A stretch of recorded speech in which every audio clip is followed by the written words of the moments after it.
Namaskar, Sat Sri Akal, and good evening to all of my viewers. Friends, I am Ashok Arora, practicing in District Court, High Court, and Honorable Supreme Court. Friends, I am daily discussing one of the case laws relating to advocate on record examination, which is going to be held in the near future in the month of June 2025. Friends, today's case law is Joseph Sain versus Union of India 2018. It is known as significant judgment of Honorable Supreme Court of India because it struck down Section 497 of the Indian Penal Code 1860, which criminalized adultery. The case is important because it dealt with the issue of personal liberty, gender equality, and the scope of states' intervention in private matters between consenting adults. So, friends, now I am going into the background of the case. Be settled. Let us dive into background of the case. Section 497 of IPC 1860 made adultery a criminal offence. The law specified that if a man had sexual intercourse with a married woman without the consent of her husband, the law did not allow for a married woman to be prosecuted for committing adultery, but the offence was considered a crime against the husband. This was the issue. The law was widely criticized as patriarchal, gender biased, and discriminatory because it treated women as the property of their husbands and did not allow women to seek redressal for adultery. It was seen as an undue interference in the personal lives of consenting adults. So, in this case, Joseph Shine, an Indian expatriate, challenged the constitutional validity of Section 497, arguing that law was discriminatory and violated their fundamental rights, particularly the right to equality under Article 14, right to life and personal liberty under Article 21, and right to non-discrimination under Article 15 of the Constitution. So issues were framed for this case law.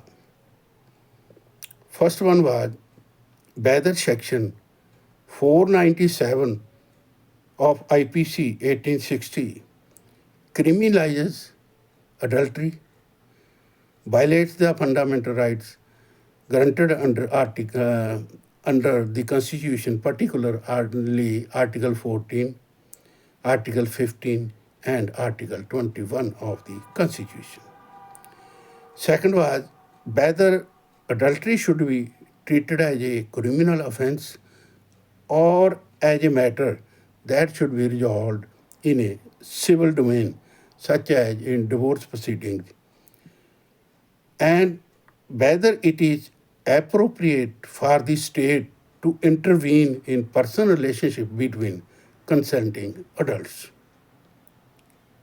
5-judge bench was constituted for this, and the Honorable Supreme Court, through this 5-judge constitutional bench, unanimously struck down Section 497 of the IPC 1860.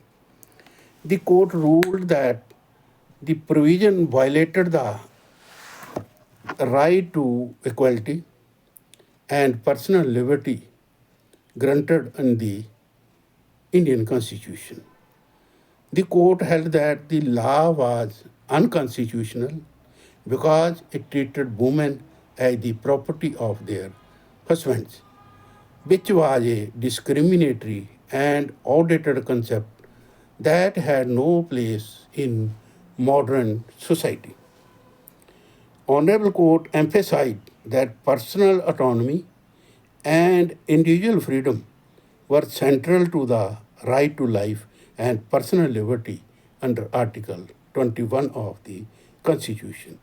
The state had no business regulating consensual adult relationships. The law treated women as subordinate to their husbands and violated their personal autonomy by depriving them of the ability to make decisions about their own lives and relationships. The court observed that Section 497 discriminated against women by allowing men to file cases of adultery against other men but not allowing women the same rights. It effectively turned women into objects that could be possessed by their husbands and restricted their freedom to choose or engage in relationships. The judgment was a strong assertion of gender equality. The court emphasized that there should be no gender based discrimination in laws dealing with personal relationships and that both men and women should be treated equally before the law. The court also held that criminal law should not interfere in personal matters that do not harm public morality or public interest.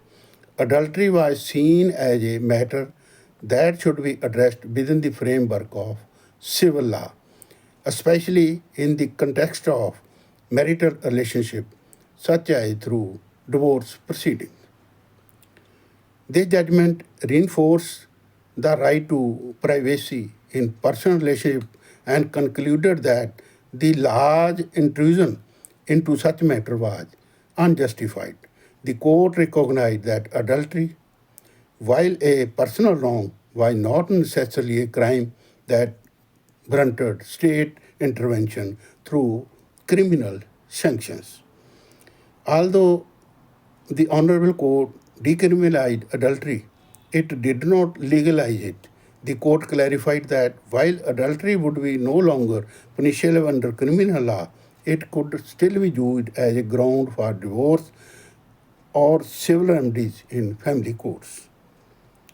So, friends, this Joseph Shine judgment is seen as a landmark in the protection of individual rights, particularly gender equality and personal autonomy. It reaffirms the principle that consenting adults should have the freedom to engage in personal relationship without interference from the state.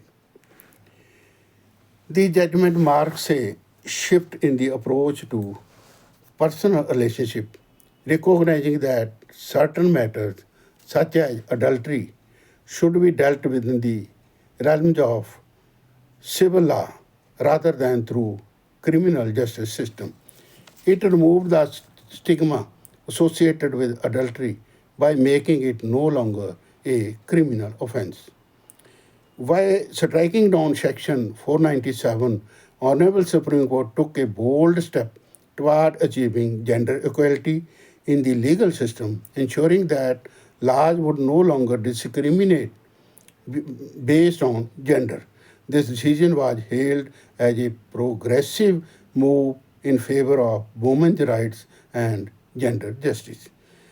While adultery was decriminalized, the judgment did not mean that it ceased to be a relevant issue in the context of family law. Adultery can still be a valid ground for divorce under Hindu Marriage Act, Special Marriage Act, and other personal laws. The ruling primarily removed the criminal sanction but left the legal framework for resolving disputes between spouses in civil courts intact. So, friends, in this way, they had made a balance. Honorable Court, no doubt, decriminalized, but it also left open civil suit so that the parties can live peacefully. If they are not in adjustment and foul play is being done, then that can be through civil courts and not through criminal courts. That's all. God bless you all. See you again.